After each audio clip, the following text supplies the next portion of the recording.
प्रणाम महर्षि व्यास। आयुष्मान भव। प्रणाम दादा श्री युधिष्ठिर। आयुष्मान भव। प्रणाम दादा श्री भीम। आयुष्मान भव।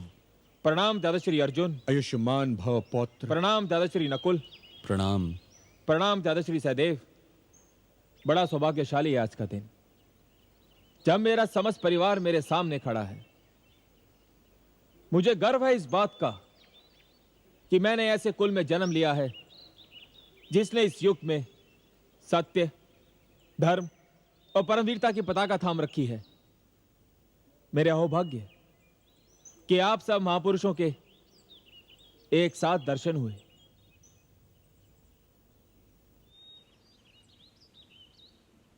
महात्मा बर्बरीक, हम सब एक विशेष उद्देश्य से आपकी सेवा में आए हैं।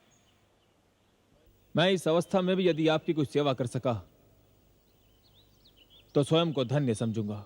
केवल आप ही हैं जिन्होंने हर घटना को अपनी आंखों से देखा है। कृपया हमें यह बताइए, इस युद्ध में किसका क्या योगदान रहा और कौन है जिसे हम इस युद्ध का नायक कहें? युद्ध में हर उस व्यक्ति का योगदान होता है जो युद्ध में भाग लेता है। किसी का योगदान प्राण लेना होता है और किसी का योगदान प्राण देना होता है। और नायक तो हर योद्धा होता है, चाहे वो साधारण सैनिक हो या सेनापति। फिर भी यदि आपसे पूछा जाए आपने क्या देखा तो आप क्या कहेंगे? मैं वही कहूंगा जो मैंने देखा।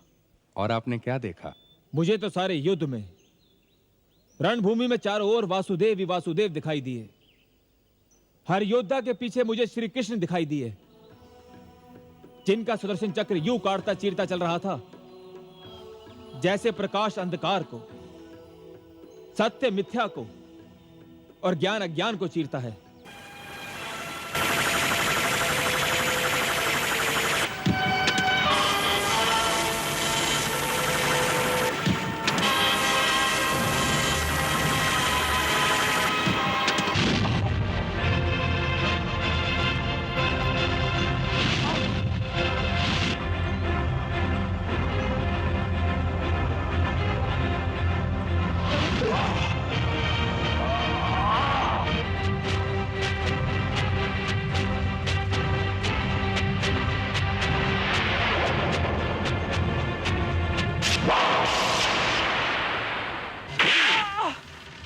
तेरी छाती का लहू पीऊंगा दुशासन।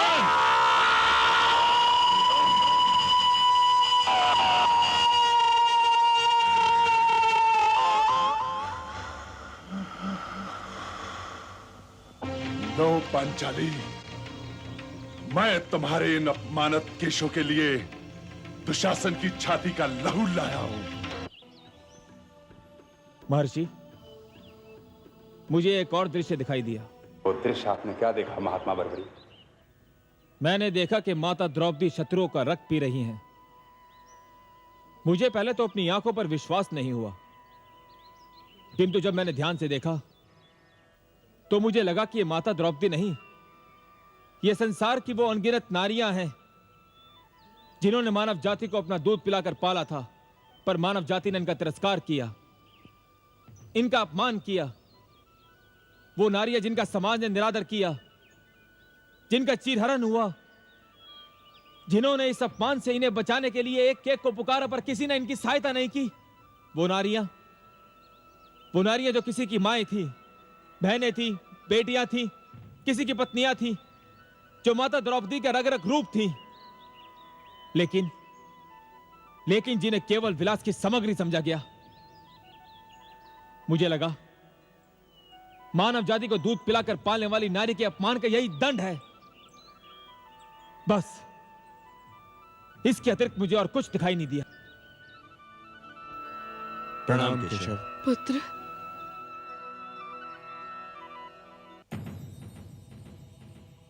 हे बंसीधर, क्या मेरा पुत्र सदैव इसी अवस्था में रहेगा? कदापि नहीं। अपनी शक्ति का उपयोग तो हर प्राणी करता है। तुम्हारा पुत्र ऐसा पराक्रमी है जिसने असीम शक्ति रखते हुए भी उस पर अंकुश लगा दिया। महान है तुम्हारा पुत्र, जिसने युद्ध में भाग न लेकर सत्य और धर्म को विजयी बनाया। उसका यह त्याग तो हम सब पर ऋण है,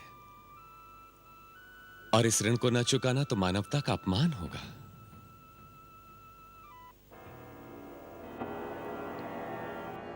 वासुदेव श्री कृष्ण, आपने हमें याद किया। देवी, महात्मा बर्बरीक का धड़ लाया जाए। जो आज्ञा।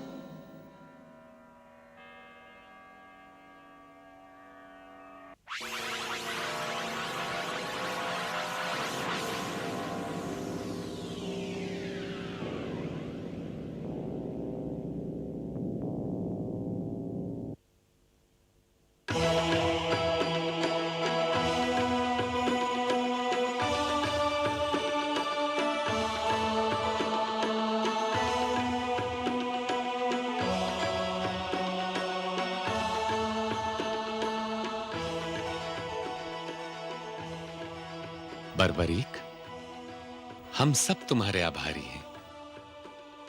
अब अपनी पूर्व अवस्था में आ जाओ।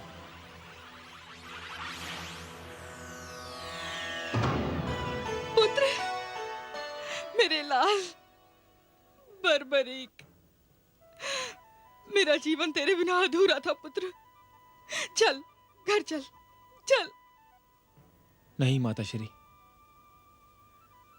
मैं अब घर नहीं जाऊंगा। ये तुम क्या कह रहे हो? ऐसा क्यों? माताश्री, इस युद्ध को देख लेने के बाद अब कुछ भी देखने की इच्छा नहीं है।